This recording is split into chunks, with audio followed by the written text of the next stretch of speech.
show up better, be the better part of your client's day. I mean, you asked the question before, like, what can agencies kind of think about or empathize with the client? It's like, there's 1,000 things in their plate and you're one of them. You're not all of them. But if you can be the bright spot in their day, you can put a smile in their face, that's something. Let's break the model. Let's break the agency. If you can break this agency and everything we've been trained on for the last 25 plus years or whatever, or in some cases 10 years for some of these individuals, and find a new way to do it, it's probably going to be successful. And we want to hear about the success and then teach everybody about that.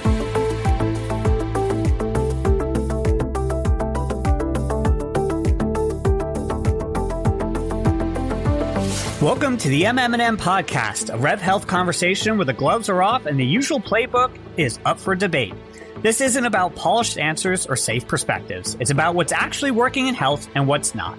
The uncomfortable truths about agency models, the real impact of AI, why some partnerships fail, and what it truly takes to drive behavior change in a system that resists it.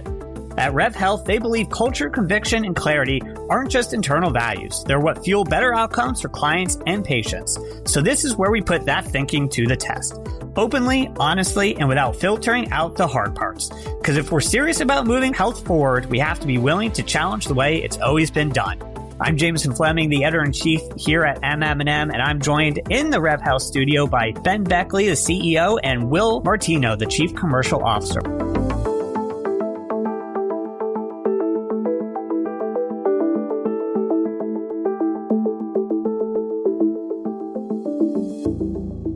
Welcome in, guys. Welcome to you. You're on our turf here today. Yeah, I'm technically on your turf, and this is the maiden voyage of the studio. So before we hop into the serious conversation, what's the plans for this studio now that you have it?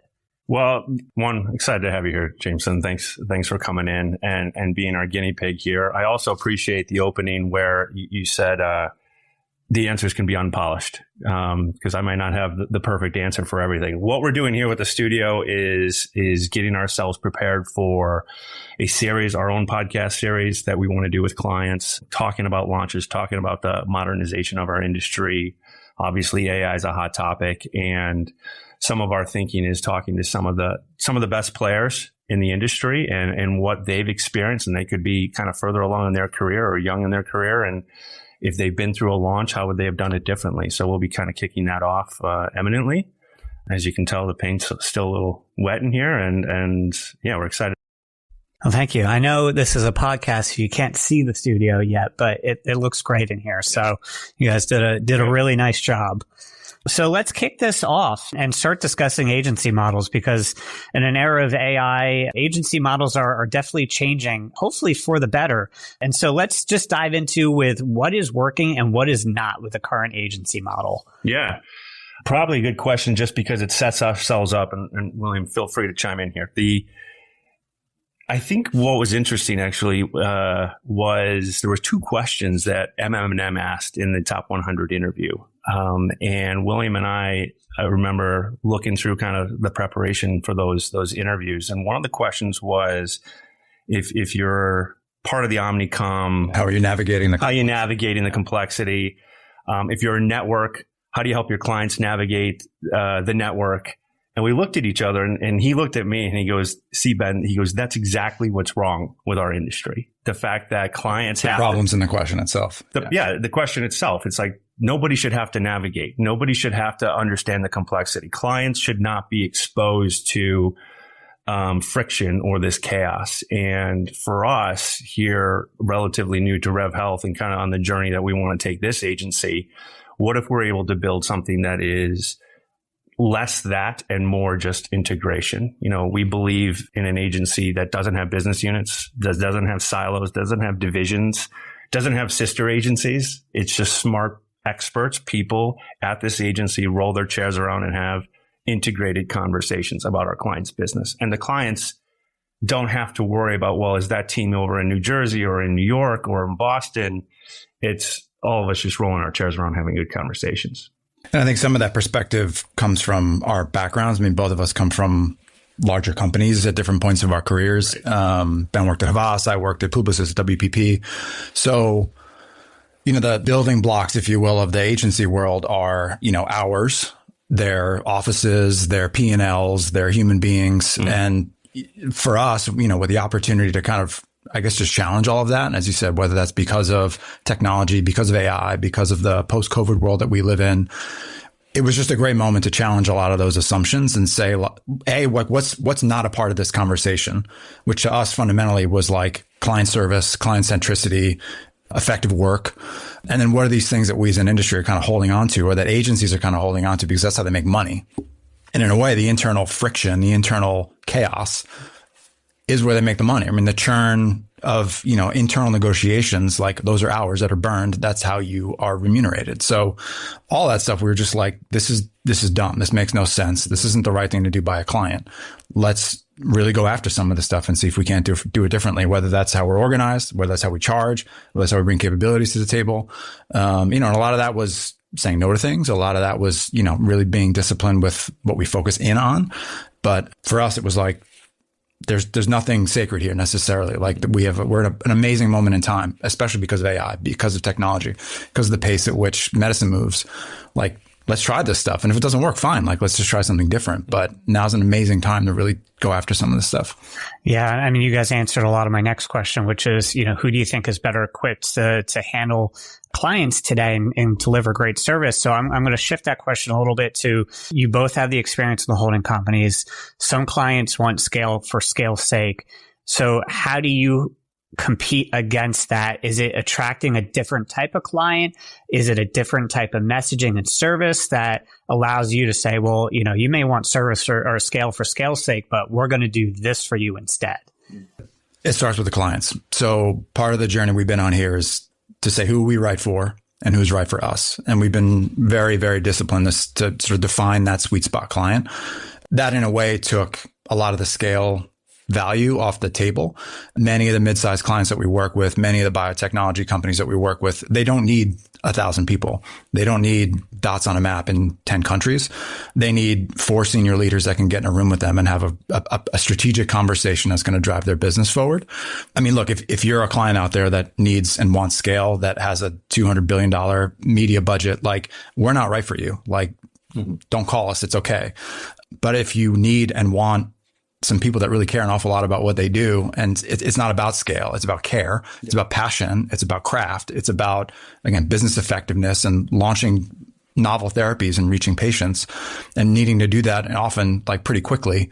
Then, let's have a conversation. So for us, like, it's not even necessarily about scale. Like, we can decisively kind of run counter to that, because it's not something that a lot of the clients that we're trying to focus on need or value.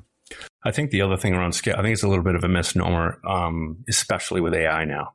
I mean, every mid-sized agency can scale as large and do as much as any big network or holding company. I think the way we talk about scale is kind of back to that integration, where when we're getting HCP, AOR, RFP, right, it comes in, and when we talk to the client and ask the questions, we have multidisciplinary people. We'll have our access person, our advocacy, our PR comms, our patient person, our HCP person. Even though it's just an HCP pitch, all of those people are involved. And I encourage the team to find a red thread and start pulling. And in your subject matter expertise, you might find something at the end of that red thread. They're not asking us to do market access, but wouldn't it be great if we brought them an insight? And they may have a market access agency, fine, but we really believe in that cohesion, that integration. And we see it on the client side as well. I mean, clients are much less divided. Those teams, when we walk into an HCP RFP pitch, they have their market access, they have their medical, they have their patient person sitting on the other end of the room. So why won't we bring that type of scale to them as well? And it's much easier for us to pull off because we're literally turning our chairs around, and we don't have to have sister agencies that never work together. And the clients see that immediately. So I think this scale kind of topic really drops to the bottom pretty quickly. Yeah, and scale only matters if it's accessible, if you can access it and get to it and, kind of take advantage of it. I think to what Ben was just saying, we're trying to prioritize problem solving, right? And doing that in a novel way. I think a lot of what we're trying to build is a reflection of just the way drugs are commercialized, right? I mean, we say it a lot here, like the best ad campaign in the world is useless if the insurance company isn't going to reimburse the drug, or if, it's a novel therapy, rare disease, and a patient advocacy group is out there saying like, no. Or the opposite, right? If there's a patient advocacy group that's out there that's, beating down the regulatory doors because they need more funding and more research to help empower a clinical trial to bring a therapy to market. Like, the problem is multifaceted. So we have to look at it that way. And that's not about scale. That's more about just like diversity of thought and bringing the right people to the table. And again, making that thinking accessible. That's the thing where you kind of have to scale. It's almost like lateral scaling than it is like vertical scaling. Yeah. As someone who kind of geeks out on an agency's path to growth, RevHealth sits in an interesting spot where you're bigger than a boutique agency that's still trying to build a safe foundation, and you're big enough to be able to service the bigger clients. You sit in this really kind of cool sweet spot where you have a lot of different paths of where you can go with your agency from here. So where do you kind of view yourselves today, and where are you trying to go in the future? In a sentence, I'd say it's a lot of what we were just saying, which is commercial integration, I think is really where we're trying to live, bringing together those disciplines and helping to solve the business problem in a different way. We do a ton of launches. That's why kind of the emphasis of what we're talking about is there. The podcast we're going to launch is kind of about that. I mean, that's kind of the nature of what we and a lot of other agencies do. So yeah, we're just trying to kind of own what's required to make that successful. And again, with the clients we're focused on, more often than not, these are small, tight-knit, fast-moving teams that need small, tight-knit, fast-moving teams that can do more than one thing. So call that integration, call that, again, robustness of thought, call it whatever you want to call it. But it's like, we can't just go in there with a it's a proverb, when all you hold is a hammer, everything looks like a nail. It's like, that's not good enough anymore. Like, we need to bring whatever Home Depot to the table and kind of, because we don't know what's going to come at us, neither do our clients, but we have to be prepared and, kind of have the tools at our fingertips. I think the other, you said we're in that sweet spot, which I loved, because I really believe we are. And what we're finding is being bigger than that boutique allows us to, back to that word scale, have that capability and give the confidence that we're able to scale up as much as any of those larger agencies. The other thing we're seeing is clients are moving away or walking away from that friction and that chaos that's happening in our industry to places like us. And it's really rewarding to kind of see that come in, and then for them to see, wow, I get one team, I get speed, I get efficiency. And when you look at our launches that we did last year, 4 out of the 5 were done in less than 120 days. And so speed and efficiency, like, we've never seen it so much a part of the conversation. And you always, like, hey, it's a launch time, we need to go fast. But last year was pretty incredible and remarkable in terms of how fast we were able to perform for clients, and they felt it. And I think that then the question for us was, can the client keep up? Because after we had done a couple of those under the belt, it was the next one. We made sure that they have the resources and capabilities to kind of pull through everything we're able to accomplish. I think the other thing those launches brought to life is there's a real kind of practicality to how we work. Yes, there's, processes and kind of established ways of doing things. But, back to what we were saying earlier, like, we're also the first ones to challenge that. I'm sure we'll talk a little bit more about kind of the way we've been approaching culture and the way that we show up with each other here. We call that what matters, and the different elements that we kind of live by. But one of them is progress over process. If there is a shorter way, a better way, a more novel way to kind of get something done, do it. And a lot of these launches, a lot of these situations that we find ourselves in, there's just again, like a practicality, a get it done sort of spirit that the team has. It's not about well, this is the thing we're selling and this is how long that thing takes, or, we know this way works and we're just going to do that way because that's just the way we have to do it. It's just like, we just got to get something out there to solve a problem, to deliver an omnichannel plan, to reach these patients, like whatever that is. Here's the budget. Here's the time we have. Can we make this happen? And, 99 times out of 100, we're like, yeah, I think we can figure that one out. And we do it, and we do it with the clients.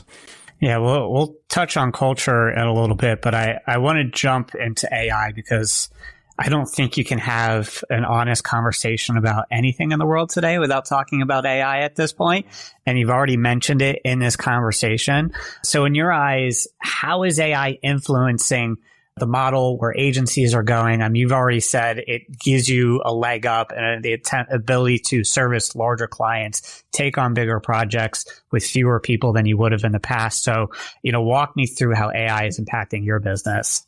Yeah, and I tend to nerd out on this, so stop me, because I'm a big proponent of this. And, something around what William just said around progress over process. I encourage everybody at the agency to really make it a part of their DNA and encourage everyone, let's break the model. Let's break the agency. If you can break this agency and everything we've been trained on for the last 25 plus years or whatever, or in some cases 10 years for some of these individuals, and find a new way to do it, it's probably going to be successful. And we want to hear about the success and then teach everybody about that.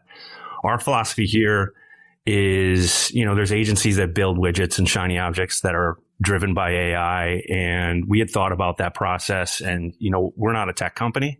We're a service company in this service industry. So why would we even move ourselves forward in that direction? And why would we teach everybody, and this was a great phrase William said, to play one instrument when there's 100 instruments out there, right? And so the idea was, let's teach everybody to play the orchestra.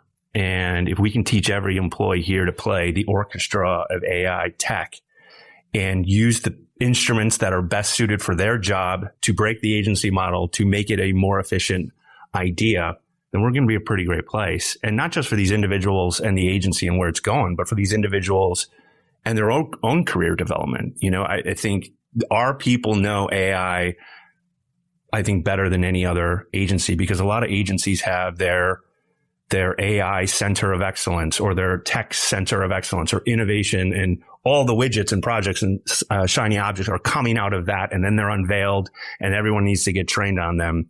Our people are training themselves and learning on the job. And they're also teaching all of us as well what they're developing. So I really love our model. I love what you had said, William, about let's teach them to play the orchestra, because that's really just going to make ourselves a better agency. And we're inventing things. William talks about, we saw a press release a couple weeks ago about some agency launching digital twinning or KOL identification. And we're just like, if you have to launch a press release about AI, you're already behind the conversation. If you're not having these things in your RFPs or your pitch decks, you're already behind the conversation. And I would say to clients, if you're watching these pitch conversations and there's a shiny object, I would say something's missing. They aren't bringing it through the entire agency. They're trying to sell you a shiny object, which may look nice on a slide and in a presentation. What's really under the surface? And is that agency really everybody kind of talking that talk and walking that walk? And I think underneath it, there's a couple principles that have probably guided us along the way. I mean, one is we've made a ton of mistakes. I mean, to Ben's point, we started trying to build, one platform to rule them all. And within 6 months, it was like, this doesn't really do anything well for anybody. Yeah. And we threw it out.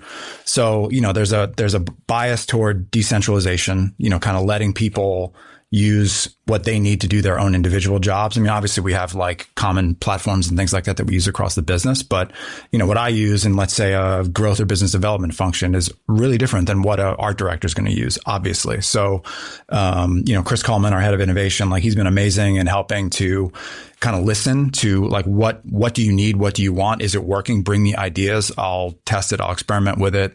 We'll do the safety and security audits with it, and then just green light it and go. And then if it doesn't work 6 months later or something better comes along, off we go and we move on. So there's a kind of put it in the hands of the people kind of philosophy there. And then, I think back to the theme we were talking about before, there's a practical client centric orientation to what we're trying to do here. Again, call my own kind of history and, a long road of being in positions where, the product is unveiled by the agency. And now it's the job of the account person or whomever to go find clients to sell this product to. I mean, that's, to me, the dumbest thing you could possibly do in a service business, right? I mean, look at software, look at whatever. It's great products and great ideas are born out of user need. They're born out of a genuine problem or a need, not the other way around. It's not a product in search of a problem. It's a problem in search of a product, right? So, we don't celebrate hey, we built this thing necessarily. It's more hey, we solved this problem for this client. And if there's, some reusability of how we did it, the methods, what we learned along the way, sure. But we find most clients think their problems are unique. And yes, there's some general things that are all kind of consistent with what they're trying to do fundamentally as marketers, but their individual jobs are quite different, right? I mean, the product, the disease, the patient, the HCP, whoever it is that we're trying to reach with, the audience at the other end of that message, it's different. And we can't and shouldn't force fit a solution into that situation. Like, we should be going in there first to listen and try to understand what we're trying to get done, and then bring, again, sort of practical applied technology and innovation to the situation, and then figure out how that can help us. Yeah, I mean, that was a very comprehensive take on AI. So I'm going to ask one more question about AI and do a little bit of a lightning round. If you're a client and you're talking to an agency, what's one green flag and one red flag that they could say that they should be aware of? Like, what if they're talking, what's a green flag and a red flag in terms of discussion about AI? Yeah, we've seen this with one of our clients recently, and not that this is a really glorious green flag, but we had talked about kind of our internal process and the way we onboard our client team members to new accounts. And we were building out a team for this account. And we obviously have created AI libraries for all the content, abstracts, papers, timelines, MSA, all of the background ever needed. And it was an attraction to the client. They're like, can I get access to that? And can I get access? Because I'm going to be hiring people on my team. And, that speed back to, onboarding people on our end is much more efficient. And they saw that and they were like, we need access to that as well, because again, we're building a team and we need that speed as well. And it's worked amazing. And we continue to feed the engine, and it continues to get smarter and guides everybody on the journey they're about to take. I mean, the main red flag for me in my head is just pay attention to how they're talking about AI and technology, right? I mean, I think if the philosophy, the tenets, the approach doesn't make sense or doesn't feel right, like that's a red flag. If the things that they're doing and using don't make you feel like I'd like to do and use that, like that's probably a red flag. I think the other trap too is like, are they talking about value? And I use that word deliberately. There is a assumption, I guess you could say, that, AI equals cheap.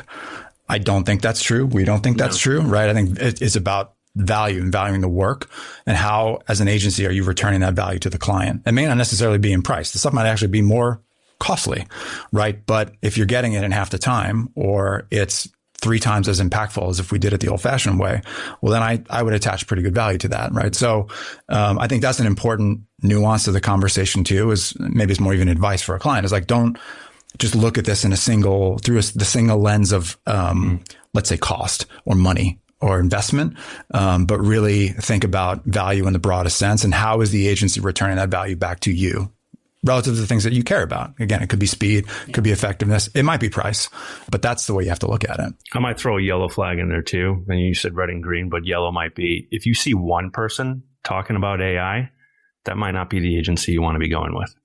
I feel like that seems like more of a red flag than a yellow. Maybe, yeah. I didn't want to say it was too red, but yeah, I'll call that a red flag. Yeah, I'll be impartial judge here. That feels like a red flag. You need the whole team savvy. Yeah. Most agency people haven't worked client side. Most marketers haven't worked agency side. So there's a lot of misconceptions from both sides. What's something that clients should know about the agency business and how to get good work out of their agencies? Because the saying is, clients get the work they deserve, essentially. Good client, they get good work. Bad client, they're going to get bad work probably from their agency. So how do they become that good client to get good work? This is a great question. Most of the RFPs that we come into, William and I get on the phone with the client, even if there's a process with procurement where they're like, hey, we got to have the 20 question call on a Tuesday, and that's the only call we're having. We're adamant about getting on the call with the client. And one of the things I say, no matter if it's a small project type work that we're going to do or a big AOR relationship that we're going to do, I say to the client, you can make this agency a great place. You can also make this agency a terrible place. And I'm very protective of the culture. William started to talk about what matters and what we built over the last 18 months here. And I want this place to be a great place. And if it is a great place, everyone's going to have a lot of fun, whatever project or launch we're going to be working on. And I think that's the heart of it. We have our culture, clients have their culture, but having that chemistry come together, you really need that. You really need the compliments. You need the pats on the back. You need the thank yous. This is a service industry. It's not a take industry. It kind of goes both ways, and we feed off of that energy. And you see it in the clients that privately send me a note or send William a note saying, I can't believe this person's on my business. I'm so thankful they're here. They're a unicorn. And we like to say we've got 100 unicorns here. And, clients say, the bigger phrase clients say is, I want the A team. And I had a client text me the other week, I think we have some business. I want to make sure I get the A team. And that client had worked with us previously. And I said, you had the A team last time you worked with us. What's different? Every client that works with us, if you ask them right now, do I have the A team? They're all going to say yes. And it's not because we have this chemistry or this calculation of who the A team is. It's because of the chemistry that we have with that client and the way we pick our people to work on the business and personality, that makes that magic happen. Yeah. And, when clients start a relationship with an agency, what do they need to look out for in the first 60 to 90 days to be confident they've got the right agency? What do agencies have to do to make sure that first quarter working with a client gives the client all the confidence in the world that this is going to be a long-term relationship and not a 2-year contract and you're done? Number one is invest the time. I think hasty onboarding, and we get it, right? Deadlines, timing, pressure, et cetera, but you have to take that time. And one of the musts for us with a new relationship is usually at least one full day, in the room together. And it also how do we bookend that with getting to know each other as people, right? We're about to, let's say again, we're about to launch a product. Okay. So for the next 6 months, we're going to get pretty familiar with each other. We're going to spend a lot of time together. We're going to make a lot of phone calls. I hope we like each other. We should be able to have some fun, have some laughs, kind of let this stuff, roll with it every once in a while. So I think just investing that time to just get to know each other as people, build that foundation of trust. Trust is critical. I mean, it's so much what Ben was just saying. And I think even how you get great work, back to your other question, it's hopefully, that's what we're trying to build here. It's the team that's in the room and bringing you ideas should be caring an awful lot about what they're sharing with you. They're bringing you ideas that they think are going to make a difference. They're fighting for these ideas because they care about and they're passionate about them. So if you don't understand human on the other end of that conversation well enough to kind of know where they're coming from and really kind of get to appreciate where that passion is coming from, why that's there, I think that's really important. The other thing, kind of the watch out would be, or the thing to look out for is the team you met still the team you're working with? Is the team. So, that's a big part of what, again, we're trying to do differently here, and we mean it. We involve our senior people in everything by design, and we keep them involved in everything by design. That's how this has to be. When you go back to the old agency model, right? You push the work down and you go to the lower hourly rates and you offshore the work to whatever country you're going to offshore that work to. Okay, that's one way to do this. But the other way is you got a 4-person client team that's moving at pace, and there's an organization that's, kind of riding on the success of this product, let's say. You want some people in the room with you that, again, you can go to, reach out to, text, have that conversation with, spar with, et cetera. If those people aren't still touching your business in 3, 6, 9 months, watch out. What's a problem? Yeah. That's a big problem. Yeah. And I think clients see that all the time. And that's why they're always, give me the A team, because pretty quickly in those 90-day honeymoon, after they've got that relationship going, suddenly that A team's not involved in their business. They met the A team for an hour and a half. And deliberately here, it's the team. Anyone would see it from RevHealth in an RFP. That's the team. And I say this, you say this to clients. It's we're in this room for this presentation because, we have the medical chops. We have the creative chops. We have the therapy chops. We've probably done one of these launches in this category before. Every agency's in the room based on those criteria. What you're seeing in front of you on stage or in this conference room, that's the evaluation of this pitch. Not who's smarter, not who's more creative, because we're all creative in this industry, or I hope we are. It's the people you're going to interact with over the next 90 minutes. And are these the people you want to interact over the next 9 months? And if they're not, then don't hire that agency. And we will say that flat out. And if I've lost you in the first 5 minutes, let's end the pitch and shake hands and we'll celebrate from the sidelines.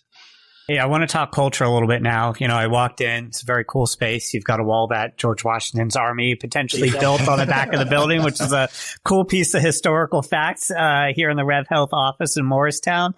Talk to me about how this workplace works for you? How did you build this office, this culture, to make sure that it lends itself to the best work possible and a culture where people want to be here? Well, I think the workspace itself, we did not build this office. It was built before we got here. Apparently, it was a car dealer. And apparently before that, it was a ramp for George Washington's horses. But culture was incredibly important. When we came in, obviously, William and I have been here for a short time. The agency's been around, for a few decades. And, it was looking for some oxygen, I would say. There was a lot of green shoots of opportunity. We saw a lot of potential in capabilities, in talent, in the future direction. And I come back to, it just need a little oxygen, a little sunlight, a little fresh soil, and let's see where people can grow. And so one of the things we focused on in the last 18 months was rewriting the culture. And, people talk about that as, culture comes from the top down, and, we're going to say we're going to be this. And I've seen it at agencies. I've seen it at corporate headquarters for pharma, and they have these big words on the wall that say partnership and innovation and teamwork. And you're just like, these are just bankrupt words. They're meaningless. I can't be attracted to, or it's not magnetic for me to see the word partnership. And so, a few months ago, we had an offsite, and we're like, we need to articulate some semblance of what our culture is. And that's where William talked about, we developed what we call What Matters. And there's 7 elements that are attributed to that. And what we realized as we started to articulate what matters to us, it was already everything everyone was doing. We were just ascribing words to the magic, right? Yeah. Progress over process. When we saw some of our best talent figuring out a solve that went outside the box, it was like, what do we call that? Oh, that's progress over process. Do more than that. Yeah. Keep going. When we like to celebrate and win, we're highly competitive individuals here, and our whole team knows that between William and I. But we don't want to just celebrate the wins. We want to celebrate the tries. So we said, what does that sound like? Well, let's drink the good stuff, and drink it when we win, but also drink the good stuff just for trying, and we celebrate people that way. So there's a number of these that we've articulated deliberately not to be bankrupt words. I don't think our creative team would allow us to do that, because that's, I think, one of those no-nos in copywriting. But we're really proud of it. When we unveiled it to our folks, it immediately took fire, and like wildfire just spread through the agency, through the culture, through teams, through backgrounds, through accolades. The interesting thing, which I don't think we expected, was it's bled over into these client relationships. Right. And so we will talk about this culture. And like I said, you can make us great. You can also make us terrible. It's important to us that you understand what our culture is and what you are about to join arms with through this launch, and know what we hold ourselves accountable to. And you should also be a part of this and hold us accountable to these things. And if you see us not owning the we, or whatever the phrase is, call us out. Yeah. Because another one is give it and take it as a gift. It's feedback, and I think we're in an industry or the world's in a place where you don't give a lot of feedback, and you're afraid to do that. We take pride in saying it the way it is. But it is cool the way it's kind of spilled over. Like it was very much intended to be internal, yeah. Right? And just a reminder that if you're kind of living by these things, if you will, like keep going. But it quickly became, especially with new clients, just a great way to kind of share our DNA with them, and the power and kind of like just being very open and transparent about that. And then hearing them talk about the way that they themselves kind of organize and the way that they, behave, et cetera, et cetera. And then, the fun part is then the shorthand sort of comes to life, and they start using some of our catchphrases, and we start using some of their phrases. So, this really nice team dynamic, or just this kind of chemistry starts to form between us and clients in ways that we actually didn't expect, because we never intended for it to be externally facing. It was more just kind of internal guidance. But it's become pretty powerful, like kind of with the windows open, so to speak. Yeah. And, my final question here on culture, when you read Reddit, Fishbowl, and somebody goes, what's it like to work somewhere? The first answer is always, well, it depends on what account you're on. So how do you build an agency that A, attracts mostly just good accounts and good clients, but B, build a culture that could potentially supersede if you do end up with a client where the relationship kind of degrades over time and it does become a tough account to work on, how do you build a culture where even if somebody does end up on a tough account, they like working here and they still enjoy being here? I think the answer to all of that is like fundamentally, you just have to be kind of hard with the decision making as it relates to clients and the kind of good accounts, bad accounts. I mean, we start there, right? We don't say yes to everything. We have a lot of conversations about, is this client right for us? Are we right for this client before we even get in the room or say yes to anything?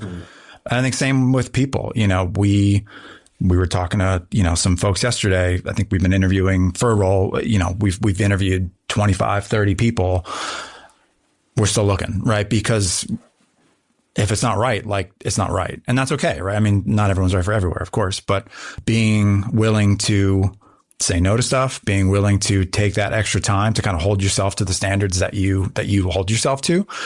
Back to these elements. I mean, the day we sort of give in on them, like that we don't kind of, if we say that these things matter, then they have to matter in practice, not just in words, right? It's like, the actions matter too. So if we see a client, let's say, like behaving in a way that we don't think is okay, relative to how they're treating our people, let's say, we should be prepared to be like, you know what, maybe we should part ways. Like we should be prepared for that. We shouldn't let, the almighty dollar or whatever, like get in the way of doing the right thing, which is another element. So I think just, establish standards and then hold yourself to them, whether that's the clients you work with, whether it's the people you hire, whether it's the day-to-day interactions you have with each other. You kind of got to start there, which is, a place of integrity. Yeah. So let's close out the conversation with the thing that I will always end every conversation I have an interview with, which is simply, anything we didn't cover here today that you feel like you got to say? What topics didn't we hit that you're just dying to talk about? I think we've covered a lot, actually. I'm surprised in the short amount of time. You guys are very thorough here, to your credit. No, I think there's a couple things. I think we do not think this is difficult. And the industry has made this more difficult than it needs to be. And it comes back to that opening where we were talking about, where I called attention to the fundamental questions that were asked in the MM+M. It's complicated and it doesn't need to be. There's friction and there doesn't need to be. And it's complicated because things have gotten too big and people have been distanced from what matters and having just good relationships and good client service. I mean, I think we have to remember we're in the service industry first. We're in a creative craft industry that delivers a product for these clients, but we need to have really strong relationships and partnerships. We don't think it's hard.